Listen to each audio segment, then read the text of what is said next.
Hello, Miami. This is Vanessa, and we are here, Hope Heroes. And today, our conversation around food insecurity will be with our local heroes who are creating positive impact here in Miami Dade. Mr. John Delgado, Operations Manager at Farmshare, and Dr. Alfio Ferrea, who is the head of the entire TFAP program for the state of Florida. And I understand we're covering most of Florida at Farmshare. So I'd like to thank you both so much for being here with me today. I'm really excited about our conversation. No, thank you. Thank you for inviting us. Yes, welcome. So normally I would start like with a little bit of history for my guest, but you both have such impressive bios that I realized that we would miss a great deal of our time in conversation if I just tried to say everything that you've done. I'm so impressed because both of you have clearly just given your entire lives to fighting hunger and food insecurity and really creating positive impact.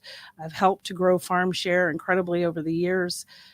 The amazing work that we're doing here in Miami-Dade, we'll talk a little bit about that. But before we jump into that, since you both really have so many awards and you're such impressive individuals, I'd love to start with your why, because clearly with your education, your experience, your backgrounds, you guys could go anywhere and make a whole lot more money than you're making right now and probably get a whole lot more recognition. So there has to be a story behind that. So I'd like to toss that question to you first, John, and then follow up with you, Alfie, if you don't Sure. mind. Okay. I'm sorry. Well, with me, it started at a young age, to be honest with you. And what it was, let me back up.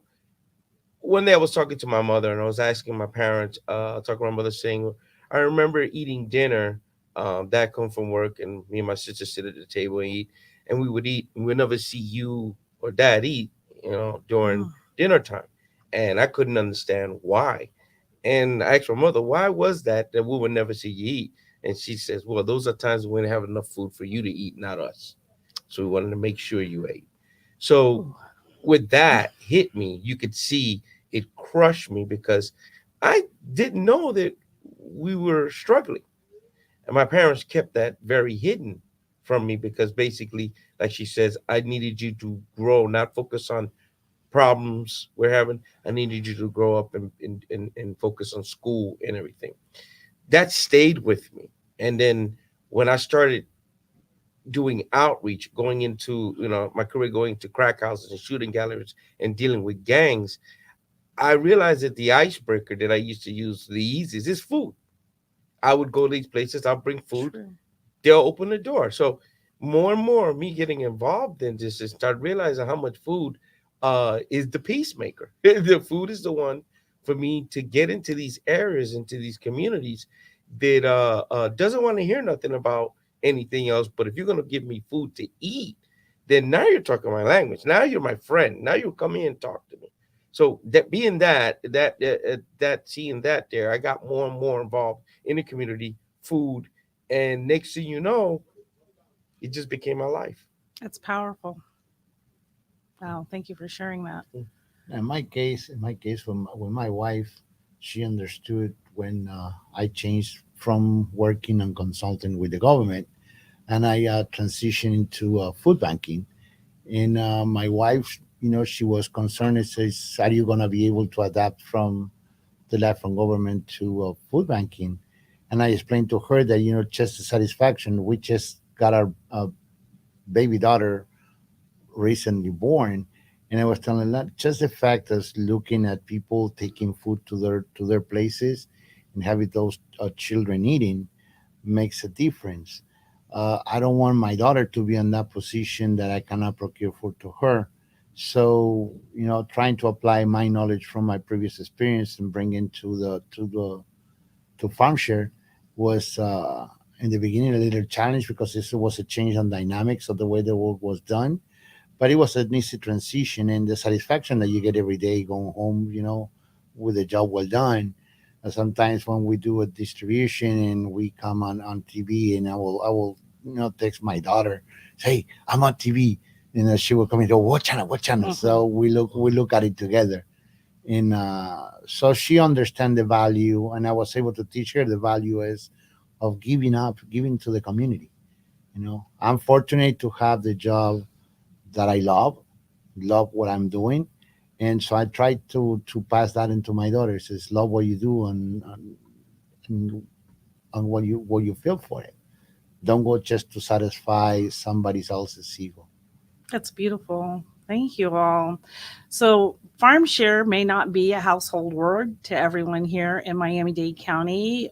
Can you give me, John, a little bit of the background on Farmshare? And then, Alfia, you want to talk a little bit about how much food Farmshare actually moves? Okay. Well, Farmshare started, I believe it was 92 after Hurricane Andrew came. And I've heard a lot of different stories because a lot of stuff happened during that time to get Farmshare. One of it was Hurricane Andrew hit, Homestead was down. There was no food. FEMA hasn't came in yet, but remember, Homestead is also a big farming community, and because of that, the food that was there was scattered among the fields out in the farm fields. So the farmers had all this food sitting there, who basically can't go to the market. So they started to figure what should we do with this food, and that's when you had a group of people with Patricia Robbins and a couple of others who was there at that time, knew the farmers, raised there, from there, started receiving these foods, and they started putting it in these hubs and started giving the foods out to the community and started helping and feeding the community from that tragedy. And they kept going. They opened up a program called the IDC program, which everybody in Homestead would go by once a month, and they would drive by the food bank and they would load their cars up with food. This went on for years because remember, it wasn't Farmshare didn't start like a traditional food bank. It did not start that way. But it grew as it grew and the need grew, it did grow into that. Yeah, very organic beginning. Just Hmm. people trying to solve a need, which is what Hope Heroes is all about. That we can all do something, Hmm. to be solving a need. So now that we've been doing that, I mean, we've been with you guys since the beginning, by the way. Hmm. So what are we doing now? What do those numbers look like for Farmshare?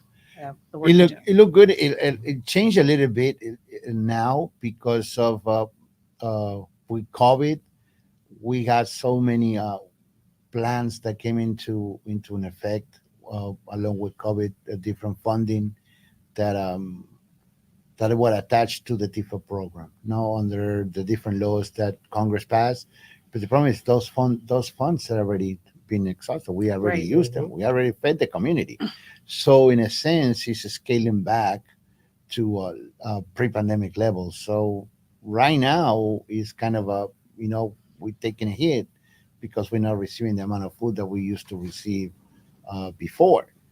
Now it's not because we don't want to, because we order all the food that they ask and the bonus food that they supply to us, but it's not the same amount. Right. Now we're going back to only one program running, so we're trying to accommodate and feed the community with those programs. To top that, we also on the new contract under the TIFA, we ended up winning 6 regions in the entire state, and that will provide you a bigger network of agencies. So now we're serving in 17 different counties Not throughout the bad for state. a humble beginning of let's get the food out of the fields and into people's hands. That's pretty Hmm. amazing. You mentioned the pre-pandemic, the fact that we don't have the same supports that we had during the pandemic. I know from an agency perspective, like we need more food than we have ever needed. What are you seeing right now as far as the demand for food from the agencies and from There's the more people? demand because Hmm. there's a lot of more people going to the food pantries and the soup kitchens trying to get food, and we're trying to provide uh, as much as we can. We don't hold anything. What we Mm, receive through one door, it goes out the other door to you guys for you Hmm. to feed the community. We're not in the habit of hoarding food. What we want is what we get in, we get out, so we can feed the community. Hmm. There's a need, and we're trying to address that need with what we have. awesome. Are you seeing new agencies or more demand from the existing agencies? Well, what I've been seeing, the uniqueness of years of watching this growth happen, two things I'm seeing. Churches, a lot of churches I've seen, organizations, nonprofits are closing down because of everything. Yeah, You it's true. have Some who actually before pandemic stopped giving food out, but now they're back. Some came back. You have also, which is another part about it, is our pantries are run by our elderly population, and our youth are not picking up the Mm, baton. So excellent point. because of the pandemic, it puts our people, our people who are working these pantries at higher risk. And then what happens is we lose someone because of the pandemic. We someone anything happens, and suddenly the church has to stop their feeding ministry because there's nobody who's going to pick it up and take over. So it's weird. It's a up and down. Very fluid. Yeah, but it's gotten Mhm. worse since pandemic because again, it affected our elderly population who usually are the ones who are running our pantries really bad. Well, I know that's true because near us, St. Faith's food pantry at St. Faith's Episcopal Church has been there, I Mhm. think, for all the years that I've lived in Miami-Dade County, well over 30 years. And we have picked up a lot of their clientele. They Mhm. had to close when their director passed away. And as you said, there was no one to pick up the baton. Mhm. And they have been a staple to the community for. And one of the problems that you will see on those cases is Mhm. sometimes is the director is so entrenched because he's been doing the program for so long, but he didn't take the time, or she didn't take the time to teach somebody else to do the program. Now they finds itself that the person who was able to handle the program is gone, and nobody knows what to do. And so that's sometimes a big challenge because we gotta call them and say, listen, what happened that your organization hasn't been Active. active, and then they had to go through the entire process again. So we got to Mhm. retrain them and explain them the program because the older generation didn't give them the time to to prepare for somebody else to replace them. You bring up a very excellent point Mhm. there. I think maybe something that funders who traditionally are funding programs like Farmshare and Bridge to Hope and the food pantries and agencies that you all serve need to be thinking about assisting and funding succession planning to make sure Mhm. that these things can continue, because it doesn't look to me like the need is going away Mhm. anytime soon here in Miami-Dade County, as much as we would all love to be out of work because everybody is fed. We know that that's not going to happen anytime Yeah, that would be an soon. excellent an excellent suggestion for the for the food pantries, is to have somebody to train and to get to know the program, to get involved so they know what they got to do. And it's also is a sense of community service.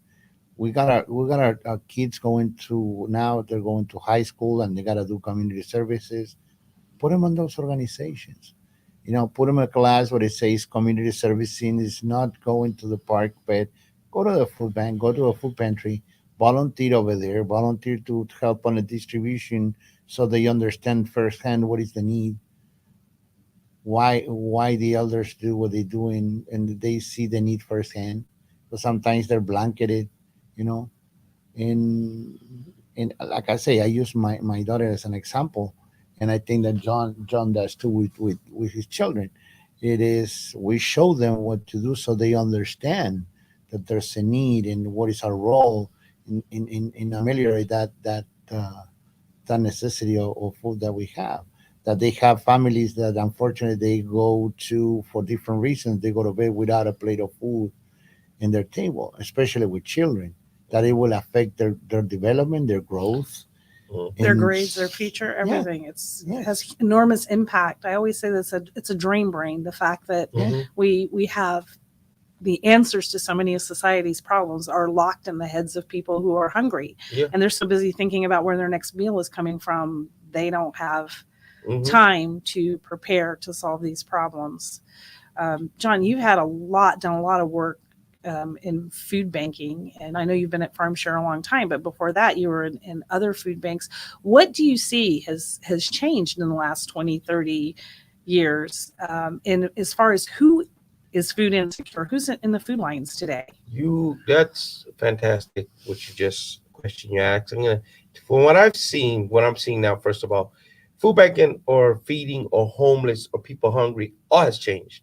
No longer look at feeding people or as for straightforward the homeless person you see on the Right. street, that's who's hungry. It's not like that no more. And then after the pandemic, it actually changed again. So if I've actually watched our community, our feeding community, change at least 4 times. Now that we need to educate people to take on the baton or the mantle, we have to train them different than what it was 10 years ago. And what I mean is changes. Now you have to teach people, first of all, the face of hunger has changed. You can't look at the person just because the person has a nice car, a nice house, or look nice, nice clothes, that they're not hungry or they're not in need. That's no longer the basic truth anymore at all. And then at the same time, you got to train also yourself now to protect yourself. Mask, clean your hands, watch yourself. Even watch in line, when you see someone's coming up to you and you know they're sick or anything, you got to prepare for these things.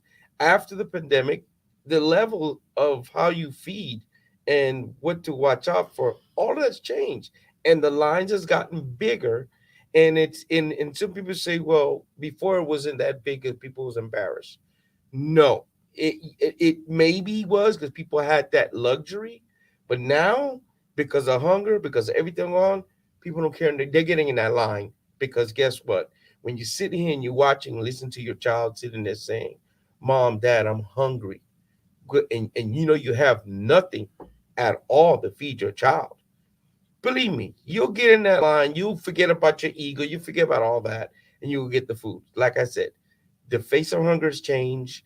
The way you feed has changed, and it's changed, and the lines has gotten bigger, longer, and the need has grown more. And more diverse. Yeah, that's another. Yeah, speak to that for a minute, Hmm. Dr. And more Alfio. diverse. The diversity and was something that he was saying before you it will be rare to see a male go into Hmm. a line Yeah, that's true. because it was a Mm. wrong stereotype there that as a breadwinner male couldn't, it would be a sign of failure if he going to ask for help. But not nowadays. Nowadays, you got males, you got females, it doesn't matter whether it's the ethnicity, the race. Hmm. Hunger is hunger. Hunger doesn't recognize political affiliation, religious orientation. Hmm. Yes. When the people Yes. is hungry, they're hungry, and that's what we need. That's how to be our focus. It's on the hunger. How we ameliorate that hunger. How we make it better and easier for the people to get access to nutritious food without having to go and spend half their salary to get that food. And that's our role. We can, and what Farmshare does, we recover food that otherwise will go to a dumpster. 40% of the production of every uh, vegetable that is harvested in the U.S. is not never reached the sales floor. 40%? 40% doesn't Wow. reach the sales floor. Hmm. Out of that 40%, 15% never leaves the ground. Hmm. Oh. So that's where we come in place, and we're trying to capture that Hmm. food and be able to get food that, and the rejections, you will have food that is rejected because it's too big or too small, because Hmm. basically the retailers will tell the producers, okay, this is the containers, your product has to fit in this container. If it's too big or too small, Mm. we don't want it. So that food is in good condition, is safe to eat. There's nothing wrong with it. The only problem is that it's too big or too small, or they might have a cosmetic, you might have an orange with a cosmetic detail. Or sometimes it's the international price. It's easier for retailers to bring food from abroad because of competition prices. So we are there, we go over there so we can supply that need, so that food don't go to waste, so we can provide that nutritious food to the families. I'm so glad that you mentioned nutrition. First of all, I had no idea that that much of the food that was grown was just being discarded. Yep. And I'm super grateful to both of you for what you do, because I think nutrition is a key element. The conversation around hunger has been just give people ramen noodles, give them some rice, some pasta, anything out of a can, anything that's cheap. and that will sit on a shelf forever. But we're seeing that that really impacts people over time, and they end up spending more money on healthcare because diabetes, heart Mm-hmm. disease, so many chronic illnesses that crop up because people aren't eating well. But you all have a real emphasis on that farm fresh food, and I know that you've continued that through the years. Mm-hmm. How do you envision the future? Do you see that maybe that emphasis nationwide people will begin to follow suit and focus on nutrition? Do you think this is just going to be sort of a unique niche? What do you wish people knew about getting nutritious food into people's homes? As in for, well, people, the problem, what's going on nowadays, kids, when you talk to kids and you ask them, where did this food produce come from? And I've heard jokes, but I've heard it really said in school. Kids say Publix. They know nothing about farmers, farm fields, Mm, don't know how it's farmed and everything. Farmers are also struggling because of everything. Because remember, when price goes up, everything goes up for them, right. and they're struggling themselves. So it's a difficult thing to get that food from the farm fields. It's got to like jump through hoops to food standards and everything to get to the people to the table. I mean, there's been proven facts, and we've done it ourselves in Palm Beach County. Brought food in to kids who are on free lunch for the whole summer, and then brought them in for the holidays, for long weekends. The kids are like at home, and these kids, when we came back, the finding that we found from the teachers said that all my kids who was involved in your program, majority, a lot of group part of them, were not the best in grades, getting in trouble, bullying, and everything. But when they got into our program, that went away. It pretty much, the kids' grades went up, bullying went down, to socialize, everything went, and it points out to what we know. You feed, especially our kids, you feed our Right. kids and stuff, they'll do better. Nutrition helps out. Nutrition helps out in their growth, their education, their mind, and it's a preventive from getting sick, like diabetes and everything. Because once you Right. start a good eating habit, nutrition, good eating habit, that works its way into your life, your health, everything, your better way of thinking and all. Yeah, we've all experienced brain fog. Have a heavy lunch and Oh yeah. eat some of the wrong foods, and you go back to the office. All you want to do is take a nap, not be productive. Um, Thank you so much for sharing that, because those are really important points. How do you engage with the food pantries that you serve and help them to educate themselves first about the necessity around nutritious food, and shift them from the idea that the food that they're getting is all going to sit on a shelf for years? You said we're here about let's get it in fresh, let's get it Mhm, out. How, mhm. how do you Uh, work with that? my first goal is to make sure when I place my orders of the food that I'm gonna provide the agencies, I try to provide them meals. So I order by groups. If I order, let's say it's in South Florida, if I order rice, I will order beans. If I order pasta, I will order pasta sauce. If I order cereal, I will order milk. So when we provide them the food, we create meal groups for those people to prepare. Uh, Also, we tell the food pantries that they can have the assistance by going to the webpage on the Florida Department of Agriculture, where they can pull the recipes with the foods that they provide for the program, so they can create other meals with the food that we provide. To give you an example, we got I think it was the last 6 months we were getting garbanzo beans, Mm. and we were able, I was telling the agents that we were exchanging recipes. Oh, do this, we do this with the garbanzo, so you can create Mhm. this salad, so you can create this meal. So we exchange ideas on how to pass that information to their clients. And that way the clients, oh, they got garbanzos, oh, what can I do with this? Oh, I can do this, I can do this, I can do that. And it's only on not only one way of using the food, the different ways, you know. I gotta say this real quick because there's a funny part with the gambanzos. Right. A lot of times we have to educate the people on food that they already know. They just don't realize that there's another name. Right. Chickpeas. Chickpeas. Yes. Gandules. They go, what is garbanzo? Yeah. How do you make it? And then when you say Yeah, chickpeas, chickpeas. oh, I know what that is. I know what that is. It's really true. Yes, And it is true. that's It's the same. It's the same. That if you go to North Florida, you call it chickpeas. You don't call it garbanzo. But in, South Florida, you call it garbanzo. You Mhm. call it chickpeas. They will know what it is. But they still that differentiation. Mhm. And even when I place when I place my orders, I had to be cognizant of the area what I'm working with, because the same food that I can order for South Florida is not the same food that I will be able to use in North Florida. Mhm. You know, so I'm trying to recognize that their eating habits they might be a little bit different. So I try to accommodate, trying to maximize the budget that I have in order to place the orders. I don't want to blow the budget out of the water. Mhm. So because that's the other thing, but the main goal is to make use of all the money that we have more effectively, so I can get more food to feed the community. That's my main goal, and then supplement with other products. We're getting now sweet potatoes Mhm. and peaches and yum. yep.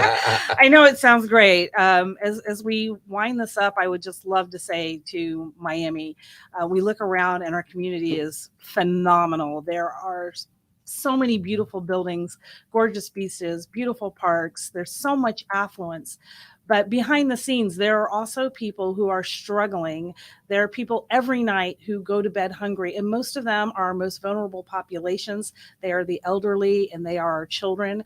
I'm so grateful to Farmshare for the work that you do to provide nutritious food and to support agencies and people who are doing this work. And I would just love it if you could just quickly tell the people where to find you, give us your website if they You want to can learn go more. to www.farmshare.org, and our page. You can also help us by donating. Uh, any donation is good. Yes. And Any time as well. Yes, people can Oh yeah, you volunteer. can volunteer or monetary.